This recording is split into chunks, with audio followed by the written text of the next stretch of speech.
It's an exciting Monday afternoon. We are here once again to take a look at issues as they affect you and I in this continent. The program Africa Discourse. I am Wilson Marshall. Today, it's all about the Russian African Summit. Yes, took place in Sochi, and people have been talking so much about it. At first, it was Russia-Tokyo Summit, and now Russia-Africa Summit. Everyone just inviting African leaders to come to talk economy, talk security, talk business.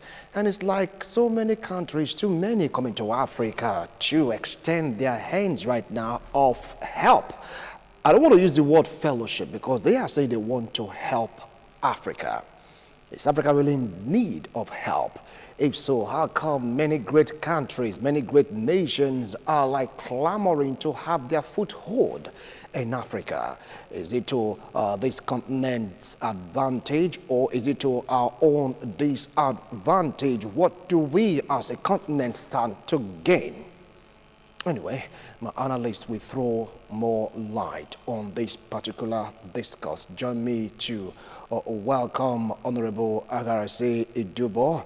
Yes, in fact, he's like all-encompassing, okay? An entrepreneur, a politician, you know, a broadcaster, you just name it, and I love this man so much. Welcome to the show, sir.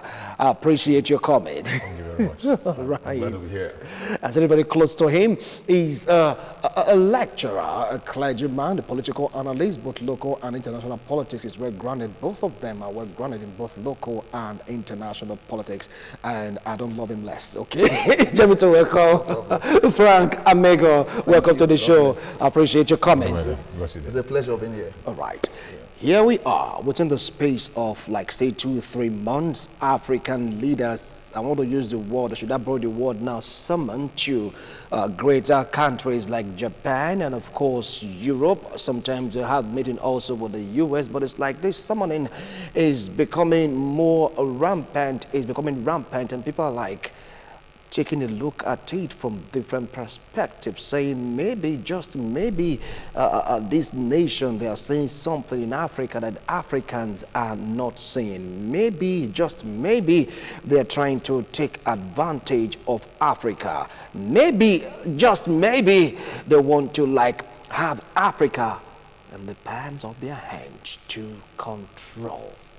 And here we are, Russia talking security, talking economy, talking all those good things or stuff that will benefit Africa positively. Let me start off from you, Honorable. What do you feel about this summit? First Tokyo, now Russia? No, very basically, it's a timely summit. It's not Russia asking, now Africa is asking. Because, you know, Africa, to an extent, we need help. Need help. Russia is asking. Russia understands that most of the other helpers, America, Europe, Japan, China, their own help is conditional. But Russia is saying, ours will not be conditional. We'll give you wholesale. The reasons are very, not even far-fetched, because Africa is a large market. We're not emerging, we're a large market. We're a large market. And there is, when you find a market that is so large, that you can do business, then of course, it is in your own interest to start to seek partnership with that market. And what Russia has just done, but let me also say this quickly, before Russia now, the USSR had a very expansive trade in Africa. In our fact, most of the African countries that got independence, USSR, as it were, tried to save them from those colonial masters, dead. But having said this, this is the very first time Russia is meeting Africa as a continent, and I'm very sure, like you said, most of the things that they discussed, security, peace, economy, and of course they understand that we also don't understand the market ourselves. The things that we have, they talked about geology, the very major part of their meeting, they were talking about geology. That, to my mind, we're talking about our natural resources, Sources. which we don't have control over. Africa, as it were, doesn't have control over our resources. We still don't even know how much tin we have in Africa, how much bauxite we have in Africa. Just because Africa is not united in terms of having a common database for all of these mineral resources. So what Russia has just done by virtue of this meeting is, okay, fine, Africa, welcome. We want to further do business with you. And it's very clear to the whole world that Russia is quite nice in terms of conditions, but they're being dwarfed by China, America, Japan, and of course Europe. But they are saying now we want to step up our stake in Africa. So for what they have just done, and it's a very, in fact, all the other conferences that they've had in Africa, they've not had this number of presidents attending. Of 54 countries, 43 heads of state were physically present. This is the largest at any forum. So which suggests to us that, the African leaders now understand. I'm sure Russia has said to them, we'll give you unconditional support. So here, that's where we are. They all rushed there to go and negotiate this, so to speak, unconditional support, which of course will be to their own benefit. I agree with you when you say whether it's to our benefit or to their benefit. Definitely it's business. All right. So it's business. It's a two-way thing. Okay. They will not come and put their money here and expect that they will not have any return. Okay. So they must have some return. So basically it's business, but it's a low-interest business. Business, but a low-interest business. I'll come back to you on that. Now, he used the term rushing to Russia, and you're going to expatiate on that when the time comes again for you to answer one or two questions in course of this discussion. Now, Honorable Frank, tell me, tell me, from all he has said, with his open, I said Africa really needs help, but Europe, China, Japan, even US, they've been calling on Africa. He talked about also we not being in charge of our resources. He also mentioned the fact that this is the largest so far African presidents, heads of states attending or listening to the clarion call of Mother Russia. Is this the beginning of a new dawn for Africa? Because there's the first time Russia chose to do such. Okay. What I see there, before USSR split in 1991, they had a reasonable level of grip on Africa. And I think Russia now wants to go back to that business link, that interactions they had with Africa, as they had that with USSR. The first thing I want to see is for the African leaders, about 52 of them, 43 came on their own, heads of state or government, while the rest sent representatives. I see that as a united Africa. Truly, we need help. We need some responsible countries like Russia in the exploitation of our mineral resources. But altogether, I see this as mutually beneficial cooperation. Russia is not going to help Nigeria, for instance, for nothing. As my very senior brother here has put it, there is little or no influence of Russia over Africa. Putin put it clearly that they will not be influencing politics and other things. What they want to do is just to be concerned about developing Africa. And all that they want to get from Africa, they have said that they need bauxite and other minerals to help in their industries. They have made everything open. And it's not left for African leaders to take advantage of that. My fear about this summit, of course, the first ever summit for a country like this, or like Russia, to call on African leaders, okay, let the meeting hold. one would have expected Russia come to somewhere in Africa and meet with us. But African leaders decided, okay, let's go and meet them. Let's go and meet Russians. And since we need help, they will help us in that direction. First, back home, Nigeria as a country, are we ready to implement whatever terms of agreements we have signed? Most times we are not ready. For instance, we started taking crude oil abroad. They will refine and they will bring back. Later on say, no, we shouldn't do that. So most times the problem we have with African leaders is implementation, not policies. I looked at the various policies enacted and discovered that if they implement 50% of this, Nigeria will be industrialized, and the whole of Africa by extension. So the question now is the Nigerian government in particular, does it have anything on the table? I can't ask you, let's make fried rice. You will bring the meat, you will bring the rice, as I will bring the cutleries. To eat it. We are not ready. So with the agreement reached, I praise the courage of the President Buhari for it to sum up that courage to say, let's go to Russia and discuss with them. Laudable idea. But back home, are we ready? All right. Back home, are we ready? Now, that would be a discussion for another time if we are really, really ready. Now, the Russians, they never hid their agenda. This is what we need. They need our minerals. Others need our crude oil. They don't want to milk Africa dry, Honorable Garce. But let me react to one of his statements. Yes. That they could have chosen a place in Africa. Okay. For the summit. I think it's clear that they chose their own country. See, the African leaders had to visit installations in their country. Yes. You see, if I'm saying to you, I want to give you X, Y, Z, and I tell you I have expertise in this, and you want to see. So what African leaders did by going to Russia, I'm sure you also followed up. Most of the leaders went to formations, to establishments to see for themselves how those industries were being run.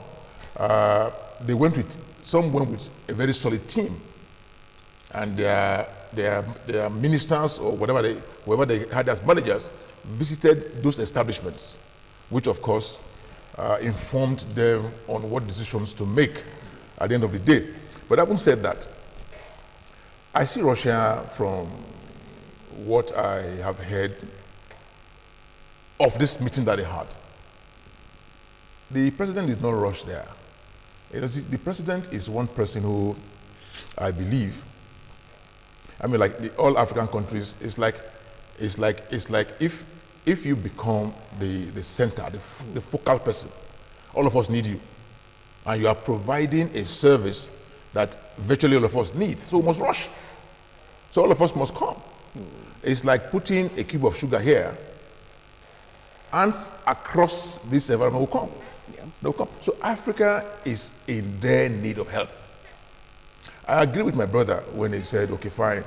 A friend of mine said to me that when opportunity meets preparation, then it's easy. But when there's opportunity and you're not ready for it, and they give it to you, you misuse it. Africa, I think we've learned a lot of lessons from our past. What Russia has promised Africa, look, I say this to you now. When we discover tin, for instance, we need to take part of it, take abroad.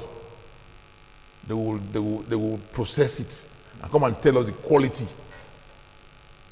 and the quantity. Africa has not reached a level where we can determine. If we say we have discovered bauxite here now, we'll still take samples and send abroad for analysis. So and they come and tell us this is the quality. We don't know, but we accept what they're going to say to us. So what I think we should go beyond that by establishing systems where we can determine the quality of our natural resources. We can also determine the quantity We don't even know, like if you ask the NNPC director now, how long will this oil last? But America will know. If you bring an American man, it will know. It will tell you this thing will last for 100 years, or it will last for 50 years. If you bring a Russian man here, he will know. But here, we have kept on doing the thing. One day we'll just stop, and we'll all be held, captive. Captive. But all right. For get to that though. For a developed country, all right. For a developed country, they can see the end from the beginning. They understand that this oil, okay, they will explore, they will look at it, and they will say, fine, this oil will last us 100 years, or to last us 50 years.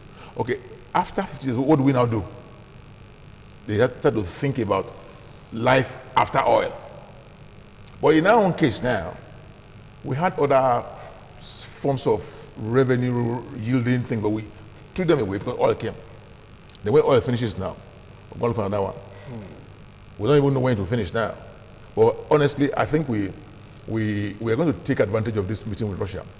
Russia has promised to, in the last meeting, even though we already have arms deal with them, but they have further said they're going to, establish nuclear centers in Africa, teach African countries how to establish nuclear weapons. All right, we'll come to that. Teaching African countries how to really harness the power of the nuclear weapon or nuclear energy. But now, like what I asked before, though he threw a light on it and talked about we rushing to Russia, are they not trying to milk Africa dry? On one hand, people are taking the oil, they're taking it. On the other hand, now Russia is asking for our minerals. Is it not too much on this continent? I don't see it in that light, because for African leaders, I'm sure they would have met at one time or the other to say, where do we go to? And they would have consulted some personalities, and they now concluded, let's go to Russia. Let's see for ourselves. And I wouldn't see it as that meeting being in a haste, because it became obvious to all the leaders that we all needed help. And the best country at this moment that could help us is Russia. I'm seeing Russia coming to the African continent, apart from trying to help us, they also need some kind of influence. We want to have impact on Africa. So, in that sense, I believe that Russia will be in a better position to help us, to the point that African leaders will not be carried away by the promises. There are documents, as we have been told right now, that Nigerian president would have gone with experts, that whatever the Russian government will put before them, they will negotiate it.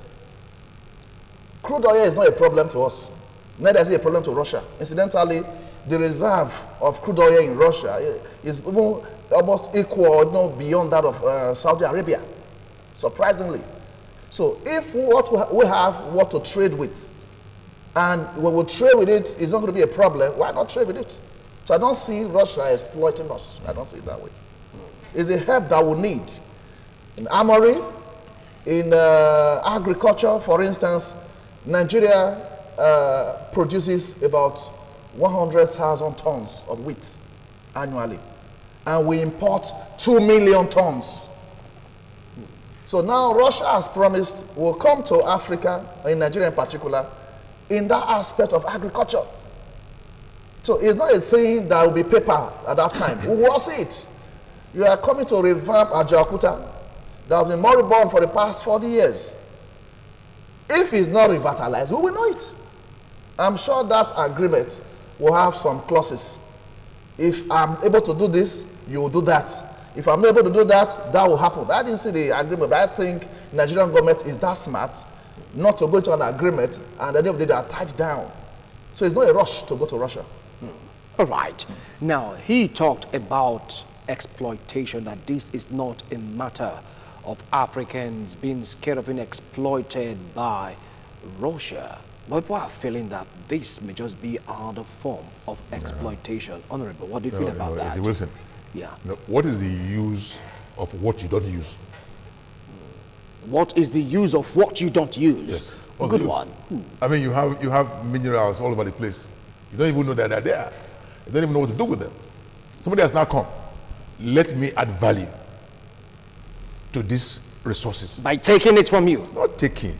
Because they said they need it. It looks they will not just come and take it. Yeah. There will be a consideration. They will not just come and take. They have never taken anything. But who plans or who determines the consideration? That's the matter.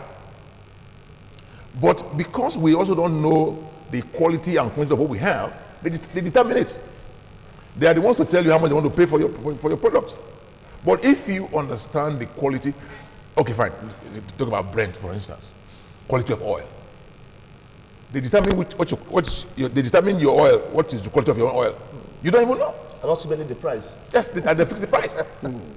Is that not exploitation? It's not. It's because the Bible says, "My people perish for lack of knowledge." Anyone who has information has power. Whoever has information has power. We don't have information about our own products. All the things in our environment, we don't have information about them. We have this in across Nigeria. There are different kinds of natural resources across Nigeria. But I cannot speak on that now, whether the Ministry of Trade and Industry has enough information. But I think we don't have. Because when these Russians come, eventually, they are going to be the one to explore these things. They're the ones. They had over 100,000 people in those days when they were here to do some few things. But basically, they will come, they will explore, they will fix the prices, or if we know, we'll fix our prices, and they'll take. So they are coming to add value to what we have naturally. And for me, I don't think it's an exploitation. What I think Africans should do, I don't know if it was now or you, if you negotiate this and they come to pay money, what some African leaders have done, let me use the word, they eat the money. Eat the money. They eat the money. So when they negotiate, okay, fine. I'm going to say your country has bauxite. Your country has tin. Let's negotiate. We'll sit down and negotiate. Then, I have a 4-year tenure, for instance, or have a 5-year single term. And I will negotiate 30 years. You bring all the money, I take the money. 30 years. So you pay for 30 years. In one swoop, the man takes all the money. So after you have left, 25 years after you have left, the people will be suffering.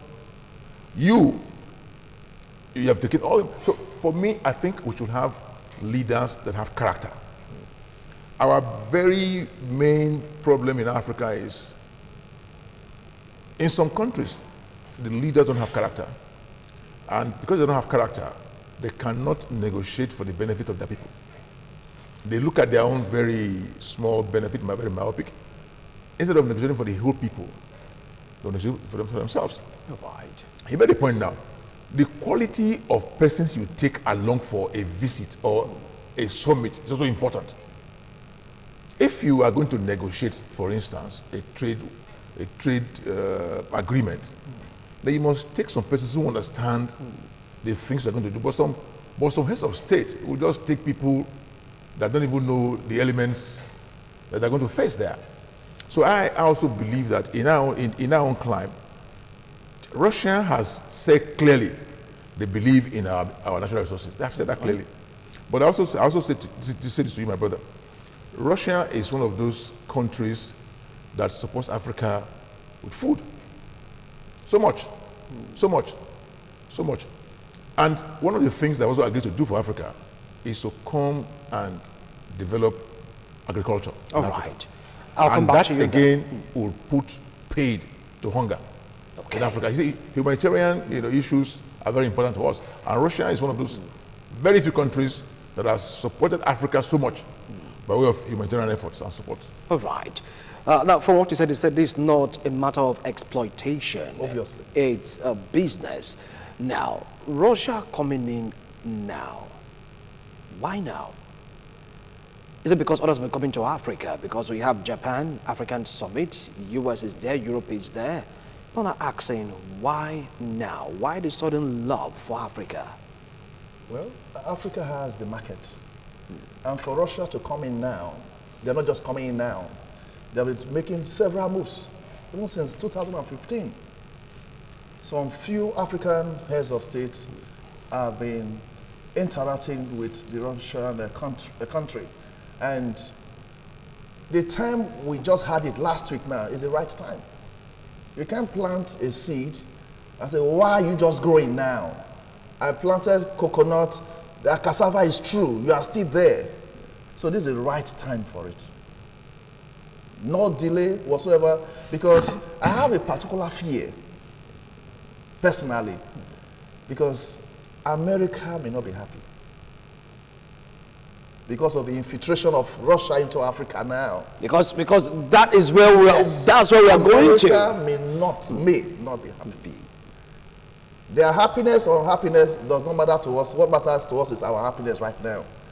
I can see a united Nigeria in several years to come. For us to cry out, we need help. No shame.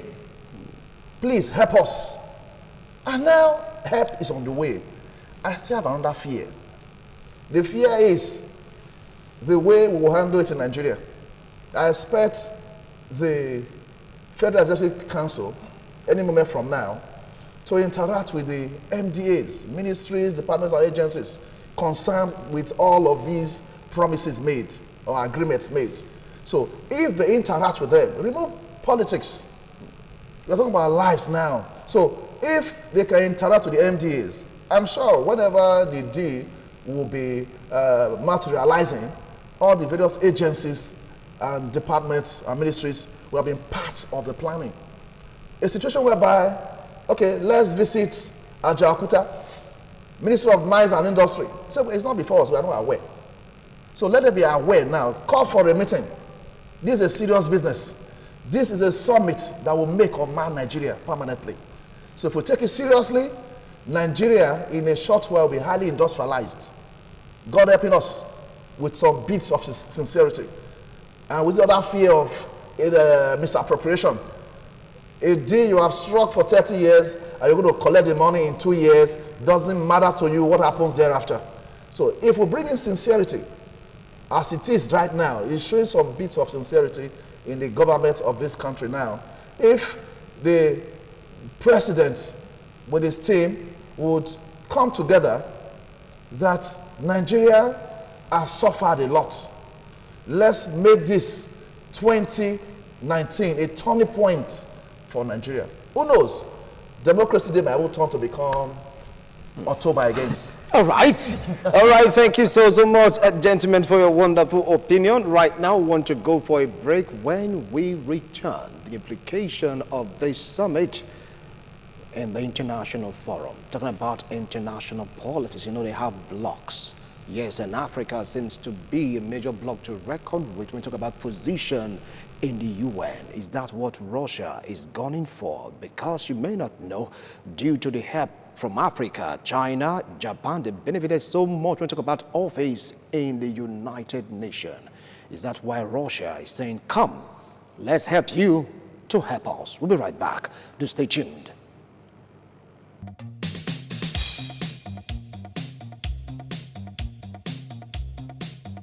Thank you so much for staying to us. It's a live studio. Anything can happen. Well, this is Africa Discourse. If you just joined us, mind if you just joined us not some few moments ago, you can see the full discussion. All you need to go to our social media platform on our YouTube channel. Yes, at YouTube/ITV Radio, and you just search for ITV Radio on YouTube. You get to see every video we're doing in all current affairs program. Better still, you get a Star Times bouquet, tune to channel 130, or Go TV bouquet, tune to channel 107, and you get to see everything. You can tweet at me, at Marshall Wilson, or better still, on our own platform at ITV Radio, and you will get interactive. Just put hashtag Africa Discourse. What do I want to say about it? And believe you me, I will reply, follow you right back. It's all about the African-Russian Summit in retrospect. Who is to gain? For whose benefit? Now, we are talking about positions in the UN and Africans, talking about African nations. They've been instrumental in giving some of these great nations juicy offices, so to speak, positions in the UN, and China cashed in on it. Even Europe also, they are doing the same thing. France, US. Is that what Russia is targeting, Honorable? No, it's not. If it is, I mean, it's not a wrong target. If it is. But having said all of that, let me also say, they have not come into Africa too late. No, they haven't. Yeah. You don't just rush into a place without knowing why you are going there. You need to go there advisedly. You don't just say because everybody is going there, you want to go there. So you must look for what is in it for me. So it is now that they saw something that they think they want. Maybe they didn't see all along, but now they've seen. And they have openly said, this is where we are coming. And they're going to come there. All I need to say to Africa is that their coming should be to the benefit, or for the benefit of Africa. Not just for the benefit of Russia. So it must be for the benefit of Africa. And to that extent, African leaders must sit down. We must have a common pool where the African Union can put together a database of all our natural resources. All. And it will be easier if we can have a database where all of these things can be, so to speak, talked about. Then we can also have a situation whereby we can also process information. Because once you don't process information rightly, then you'll be enslaved. So for me, Africa can still hold their own in this business. Don't let anybody deceive anybody. Even in Freetown, there's no free meal. Russia won't come here and say because they're your brothers, they like you, and that's why they want to come here. That's not the point. They must come to do business. If he might come to invest his money, the money is not free. It could give you could cushion your pains, but to say it's free, it cannot be free. They are coming to do business in Africa. But the business will be beneficial to Africans. These minerals have been there all this while, doing nothing with them. So if somebody has just come and said, okay, fine, I want to come and help you to develop or add value or give meaning to this, your wealth, then of course, I think it's a step in the right direction if African leaders open up for them to come, explore these things, not exploit now, they will explore them. Right. And allow Africans to be part of it and add value to those things. There is no way, like I was telling a friend of mine, if like in Nigeria for instance, I'm sure half of the cars we use in Nigeria are Toyota brand. Half of the cars. So if Toyota decides to come and establish a factory in Benin City or in Nigeria or in Africa, then of course it's a step in the right. But in Nigeria, we use, half of the cars we use in Nigeria are Toyota brand. So we should be asking Toyota or Japan to come and establish an industry in Nigeria. Or stop buying their products. So if they're not coming to, they will not be thinking that they're coming to explore. No, not to exploit us. They're only coming to look at the market and further improve. So I want to think that Russia means well, and they are offering a very fine olive branch to Africa, which I believe we should rightly take, so that at the end of the day, all these sleeping minerals can be awakened. Because they're there, they don't have value there until they come out. There's no value where they are now. Where are those things are? Oh, it's in the ground. Gold is nothing if it's raw. Until it's refined, yes, purified. So very honestly, all those things we have, down the earth, until they are extracted. So Russia wants to come and add value to those things.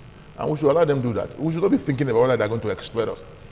Every other country that ever took anything from here did the same. I mean, I don't know how old you were then. We had a very flourishing cocoa industry in Nigeria.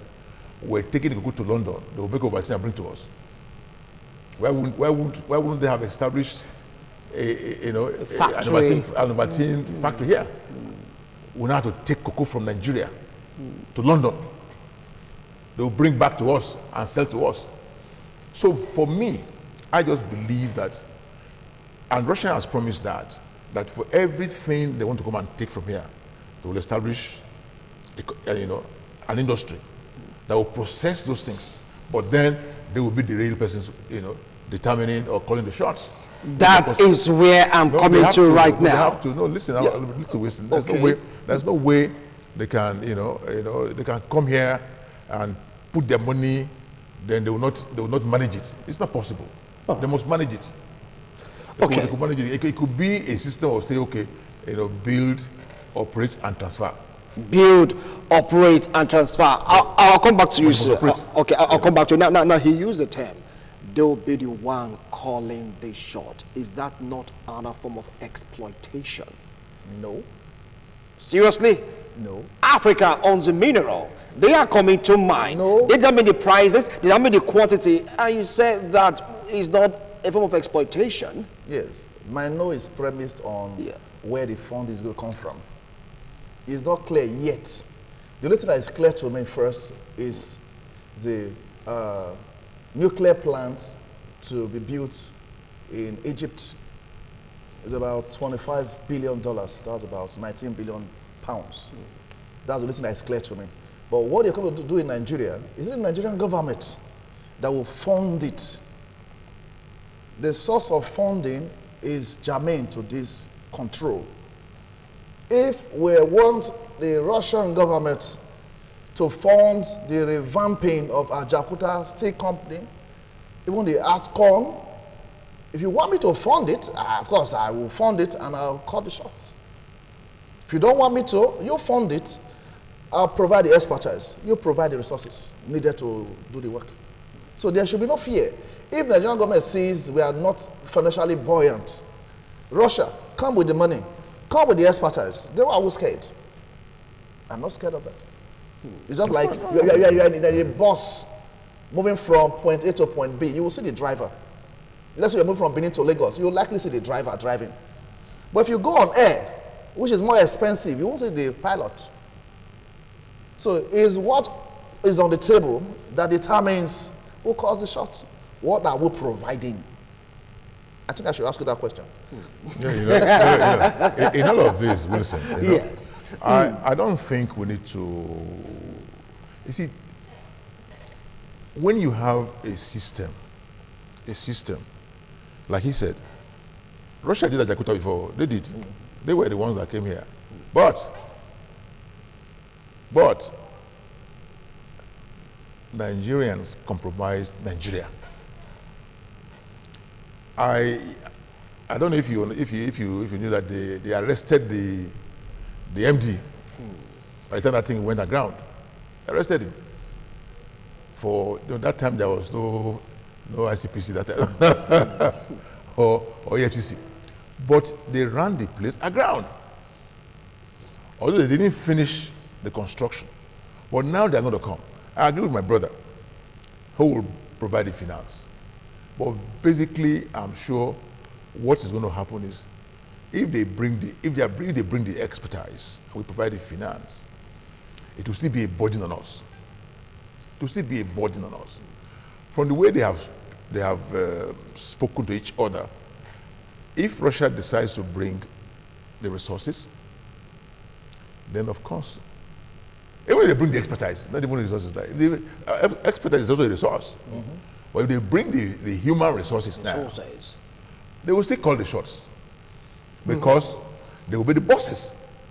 They will still call the shots because they're the ones to teach you how to take over. And what you will know will be to the extent of what they tell you.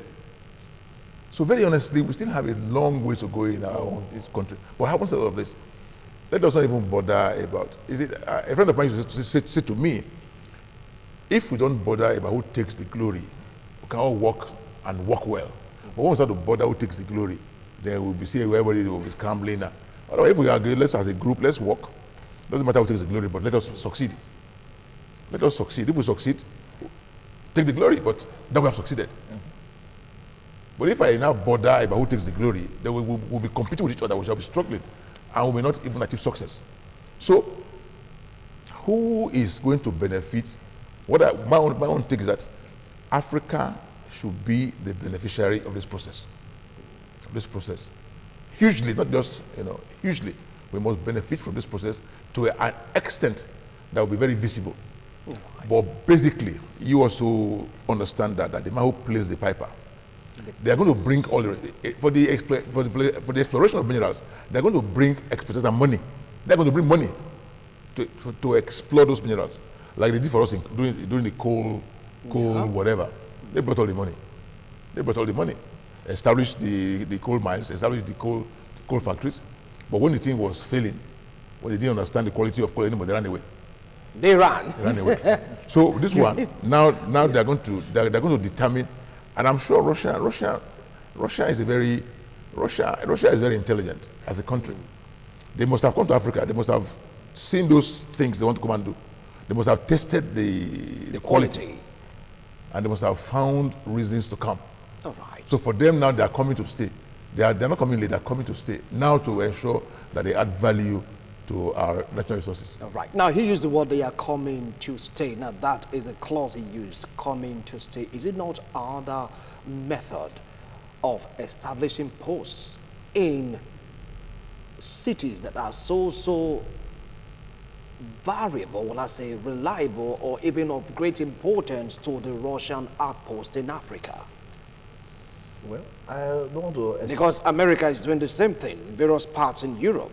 In Africa also they have their presence. China also they have presence there. Don't think Russia is trying to expand their coast indirectly, having presence in major African countries and cities.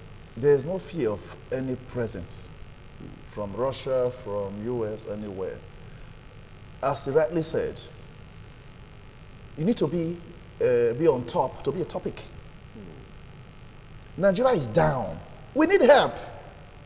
Who takes the glory doesn't matter to us right now. If I'm very hungry and I begged you for food and you gave me, then you went ahead and started announcing that you gave me food. That's your business. I'm fed now. So what the African leaders want is let Africa come out from the past and enter into the present, so they can project into the future. I think Russia will be able to take Africa there. They can, if we are willing. Because other countries, they've been here. You have China, you have US, you have what Japan, Russia is doing now is to fill in the gaps. The Western countries have done something, but there's still some gaps left. That's what Russia is trying to fill up right now. So they're not trying to duplicate what America did, what France did. They are filling up the gaps. And that's why we are applauding it. They should fill it up. They should fill it up. They should fill it up. No, that's the word. That's the word. Filling the gaps. Yeah. They did not come to compete with other nations. Africa is a large market. Listen. It's like, okay, let's take Nigeria for instance. Politicians, they look for areas where they have plenty of votes, and they capitalize. They spend more time there. If, for instance, I want to run an election for and those states, maybe local government A has 10 people, local government B has 50 people, local government C has 100 people. Then all of us will be looking for that local government C. And Africa is the local government C. Now the whole world understands that it's an expanse. So much. I mean, the market is so large that I'm not sure even one country can even do everything. We can't even do everything. With Russia coming in, they will just now they have decided where they want to go. They're not coming to look. Although they're talking about our oil, because there's one company in Russia which you say has more, is bigger than NNPC. Bigger than NNPC. One company. So you can imagine if they now choose to come and assist us. Now we have a gas plant agreement with them. Yeah. But they say there's one company in Russia. They say their production is bigger than any place in Nigeria. So honestly, I think we should be thanking these people for accepting to come and take us out of poverty. Because we have these minerals. Like I said before, they don't have any value in the ground. No value until you extract them. Don't let us bother. Let's take America for instance. America will give you conditions. And the conditions became so stiff. It got to a point that now brought IMF. Which I'm sure tomorrow we don't understand. we don't understand. They give you some conditions that, but Russia has said now they're going to come. No stiff conditions. They'll just come, do it rightly. Yeah, we'll negotiate. Yes. How much can you pay? 2%? Okay, take. Come. Unlike the other one, this is the matter. So for me, I think, but again, I'm sure we've not said this here, Russia is going to build an African continental free trade zone. And what that suggests to us is that now they will not standardize, items. So you can have a large market where all things that have to do with Africa can go through. And that would be nice for us. So once they build the African continental free trade zone, that would be a very major achievement for Africa. Right. Thank you so much, sir. Honorable Frank, you're going to have the last line on this discussion because I'm getting struck. Signal that time is up. What advice do you have to African nations? They've gone to Russia, they are back, and now it's like an agreement has been reached. What advice do you have? The 2-day summit has come and gone. But we have to come back to Nigeria. All the various agencies involved as far as areas of development that we have gone to agreement with Russia is concerned, we have to call them together and create an enabling environment. You don't buy a brand new car that you're using in Abuja, you want to drive it on Ugbawa Road, S&T River. So you must create that environment. All right. So that as they come, they will be able to carry out why they came. Thank you so much. No, listen, you see, the MDA thing. Yeah. The ministries will sign a contract. The DAs will know. The ministry will know, but the president will know. Our time is up. That's the problem. Our time is up. Thank you so much, gentlemen. We are watching. Agreements have been reached. Let's see how Russia will make Africa, Nigeria also in particular, better. See you tomorrow on International Forum. Bye for now.